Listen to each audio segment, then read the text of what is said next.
Assalamualaikum warahmatullahi wabarakatuh. Perkenalkan, saya Tika Farjiani dengan NPM 2010011111131. Mata kuliah statistik saya berasal dari jurusan Ekonomi Pembangunan, Fakultas Ekonomi dan Bisnis di Universitas Muhammad. Kelas saya di sini akan menjelaskan materi tentang ukuran nilai pusat. Kelas kita akan mempelajari pengertiannya dulu. Pengertian nilai pusat merupakan ukuran yang dapat mewakili data secara keseluruhan. Artinya, jika keseluruhan nilai yang ada dalam satu tersebut diurutkan besarnya dan selanjutnya dimasukkan nilai rata-rata ke dalamnya. Nilai rata-rata tersebut memiliki kecenderungan terletak di urutan paling tengah. Dalam keperluan penganalisaan data lebih lanjut diperlukan juga ukuran-ukuran yang dapat mewakili data tersebut, sehingga dapat diucapkan dengan singkat serta dapat digunakan untuk membandingkan keadaan berbagai kelompok data.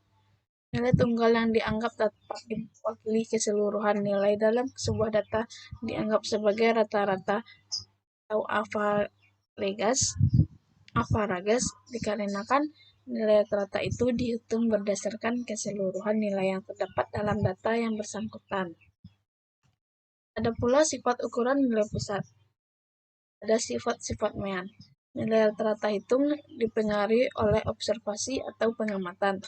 Nilai rata-rata hitung dapat menyimpang terlalu jauh. Rata-rata hitung tidak dapat dihitung dari distribusi yang memiliki kelas terbuka. Rata-rata paling sering digunakan dan populer, sehingga penjelasan mengenai arti rata-rata hitung tidak diperlukan.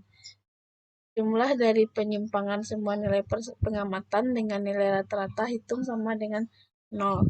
Jika selisih semua nilai pengamatan dengan nilai rata-rata dihitung dikuadratkan, maka jumlahnya lebih kecil daripada jumlah penyimpangan kuadrat semua nilai persamaan dari titik lain selain rata-rata hitung. Rata-rata hitung dapat memanipulasi secara aljabar. Ada sifat-sifat median. Median dipengaruhi oleh banyaknya observasi, namun tidak dipengaruhi oleh nilai pengamatan. Median dapat dihitung dari distribusi yang memiliki kelas terbuka, kecualinya jika kelas mediannya berada pada kelas terbuka tersebut. Median sering digunakan pada distribusi yang memiliki kecondongan yang sangat jelek. Median didefinisikan dan diinterpretasikan. Median lebih terpengaruh oleh fluktuasi sampling. Namun, ada kalanya untuk distribusi tertentu, median lebih konstan terhadap fluktuasi sampling.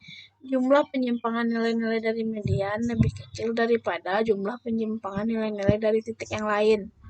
Jika jumlah penyimpangan dari median dikuadratkan, maka jumlahnya lebih besar daripada jumlah penyimpangan kuadrat nilai-nilai dari titik yang lain. Ada sifat-sifat modus. Dalam seperangkat data, modus tidak ada dan bisa lebih dari satu. Modus dapat ditempatkan pada distribusi yang dimiliki kelas terbuka. Modus tidak dipengaruhi oleh bilangan-bilangan yang ekstrem dari suatu distribusi. Letak modus atau nilai modus yang sebenarnya sukar ditentukan, karena itu kebanyakan hanya mendasarkan perkiraan dalam suatu distribusi.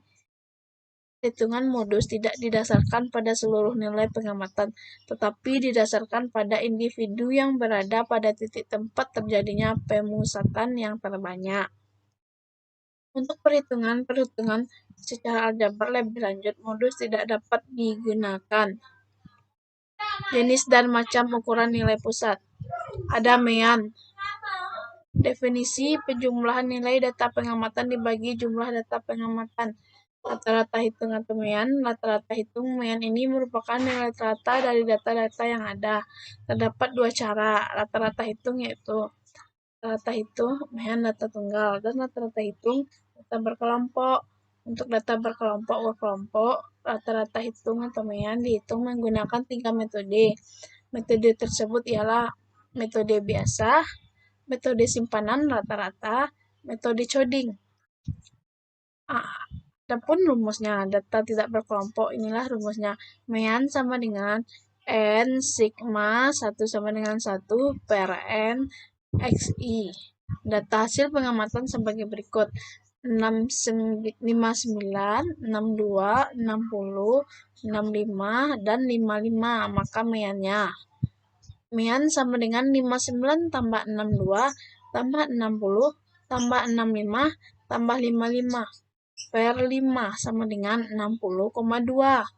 Jadi rata-rata hitungnya adalah 60,2. Data berkelompok inilah rumusnya. Mean sama dengan sigma Fm per N. Contoh soalnya. Hitunglah nilai rata-rata dari data pengamatan nilai ujian statistik dasar berikut ini. Kelas interval 55, ada kelas interval, ada F, ada M, ada FM.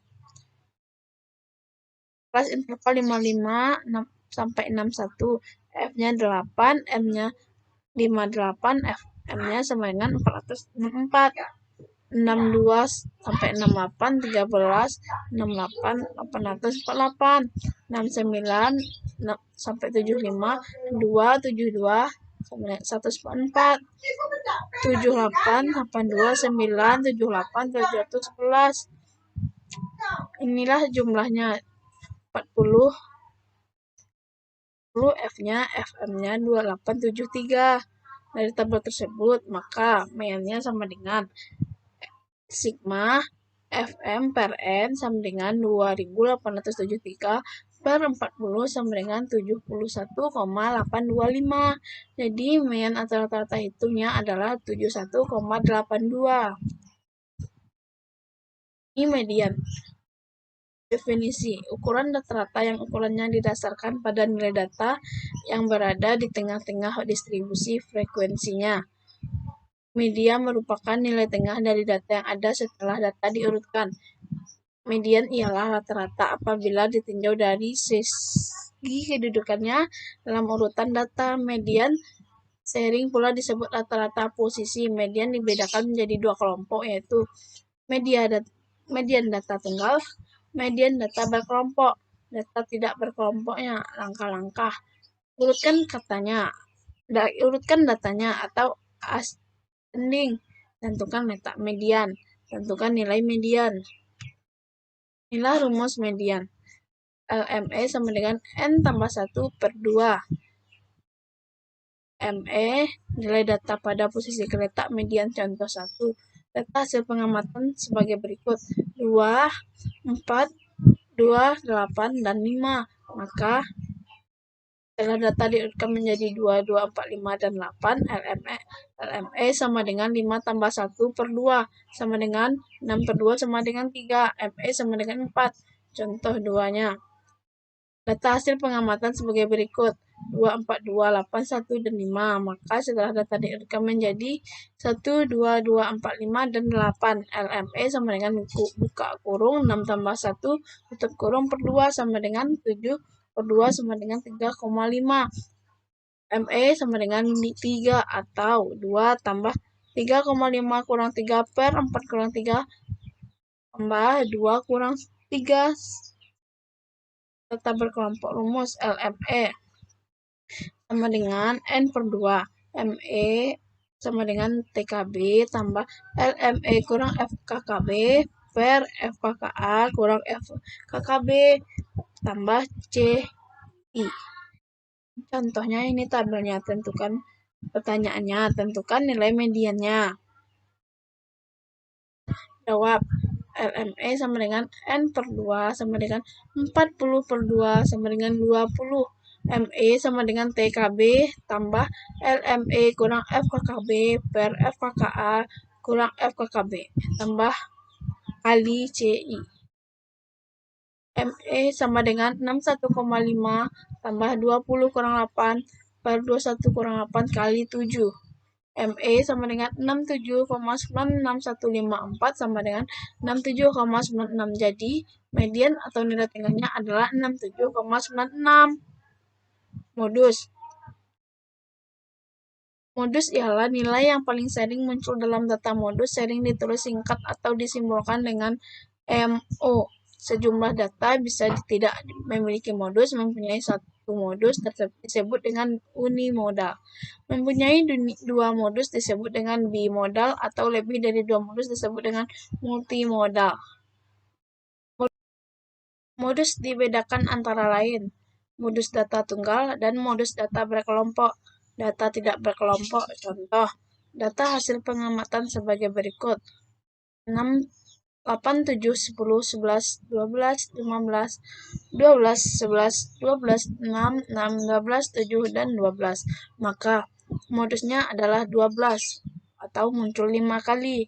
Data berkelompok, contoh, data hasil pengamatan sebagai berikut.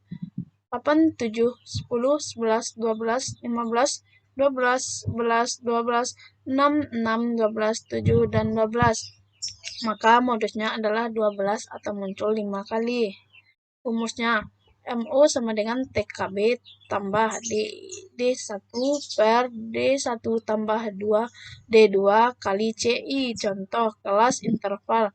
Ada kelas interval, ada F, ada TK, ada FKKD, ada FKLD. Kelas interval dari 55 sampai 61, F-nya 8, TK-nya 54,5, FKKD-nya 0, FKLD-nya 40. Kelas interval 62 sampai 68, F-nya 13, TK-nya 61,5, FKKD-nya 8, FKLD-nya 32. Kelas interval 69 sampai 75, F-nya 2, TK-nya 68,5, FKKD-nya 21, FKLD-nya 19. Kelas interval 76 sampai 82, F-nya 9, TK-nya 75,5, FKKD-nya 23, FKLD-nya 17. Kelas interval 83 sampai 89, F-nya 5, TK-nya 82,5, FKD-nya 3. FKD-nya 32, FKLD-nya 8. Kelas interval 90 sampai 96, F-nya 3, TK-nya 96,5, FKKD-nya 40, FKLD-nya 0. Jumlahnya F-nya 40. Tentukan nilai modusnya. Jawab. MO sama dengan 61,5 tambah 5 per 5 tambah 11 kali 7. MO sama dengan 63,875. Jadi modusnya adalah 63,69. Jadi itulah materi ukuran nilai pusat. Itulah yang dapat saya sampaikan. Kalau ada salah-salah kata, mohon dimaafkan. Terima kasih telah menonton channel ini. Assalamualaikum warahmatullahi wabarakatuh.